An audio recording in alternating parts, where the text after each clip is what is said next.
Assalamualaikum warahmatullahi wabarakatuh. Saya Zahra Bilqis dengan NPM 237020115P. Ilmu Komunikasi 5A.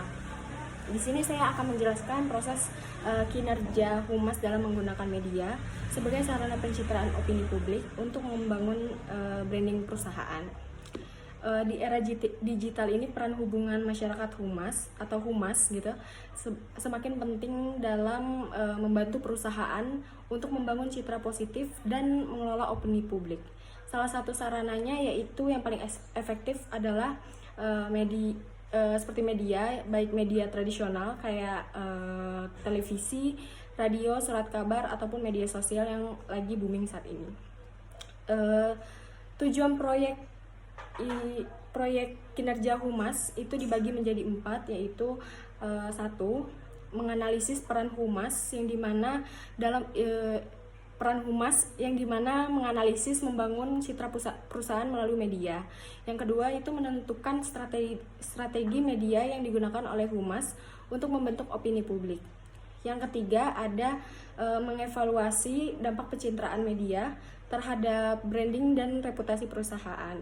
Yang keempat, yang terakhir, menyarankan langkah-langkah strategis untuk meningkatkan kinerja humas dalam menggunakan media massa sebagai sarana pencitraan.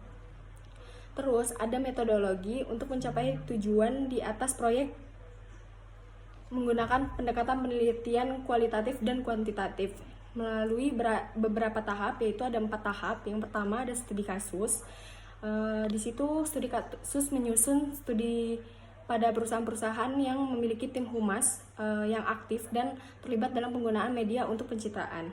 Yang kedua ada wawancara mendalam, yaitu dengan menggunakan praktisi humas di perusahaan-perusahaan yang terlibat dalam studi kasus.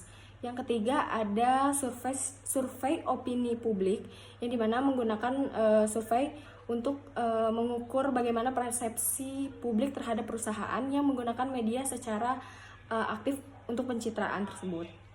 Yang keempat, yang terakhir, yaitu ada analisis konten media yang dimana menganalisis bagaimana pemberitaan media tentang perusahaan dapat mengaruhi citra dan reputasi perusahaan. Terus ada strategi humas yang menggunakan media, yaitu ada beberapa strategi yang akan dianalisis dalam proyek ini meliputi ada penyusunan pesan yang konsisten, di mana humas harus memastikan pesan dan kesan yang disampaikan melalui media konsisten dengan nilai-nilai perusahaan dan merek yang ingin dibangun. Yang pertama ada pengelolaan hubungan dengan media, yang dimana humas perlu membangun hubungan yang kuat dengan jurnalis dan media untuk memastikan pemberitaan yang positif dan relevan.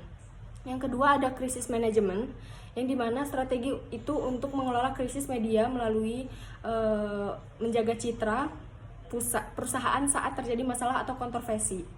Yang ketiga ada pemanfaatan media sosial, di mana di era digital ini media sosial menjadi sarana yang sangat penting bagi humas untuk membangun dan memelihara hubungan dengan publik secara langsung, seperti platform Instagram, Twitter, dan yang lain sebagainya untuk memperkuat branding perusahaan.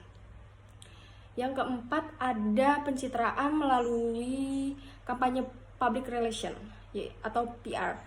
Pelaksanaan kampanye tersebut komunikasi yang terarah melalui media atau membangun citra positif perusahaan dalam jangka panjang.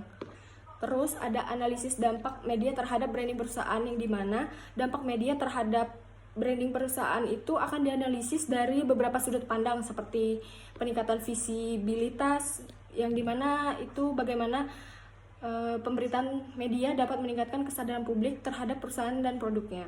Yang kedua ada pengaruh terhadap persepsi konsumen, yang dimana menganalisis bagaimana citra dibangun melalui media dapat mempengaruhi keputusan pembelian konsumen.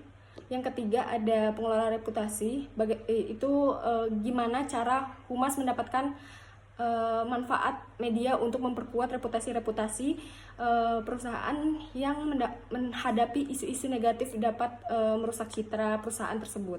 Yang keempat, yang terakhir, itu ada keterlibatan publik, yang dimana menilai sejauh media dapat menciptakan dialog dua arah antara perusahaan dan publik yang penting dalam membangun hubungan jangka panjang. Terus ada rencana implementasi, itu ada 4 fase. Fase pertama yaitu penelitian dan pengumpulan data. Yang kedua ada penyusunan laporan dan rekomendasi. Yang ketiga ada presentasi temuan menyusun. Yang keempat ada menyusun panduan praktis bagi perusahaan tentang cara-cara mengoptimalkan pengguna media untuk pencitraan dan branding. Untuk hasil yang diharapkan itu ya pemahaman yang lebih baik tentang peran humas dalam membangun branding melalui media. Itu strategi yang lebih efektif untuk humas untuk membentuk opini dan publik, memperkuat citra perusahaan. Itu saja yang dapat saya jelaskan. Lebih dan kurang saya mohon maaf. Wassalamualaikum warahmatullahi wabarakatuh.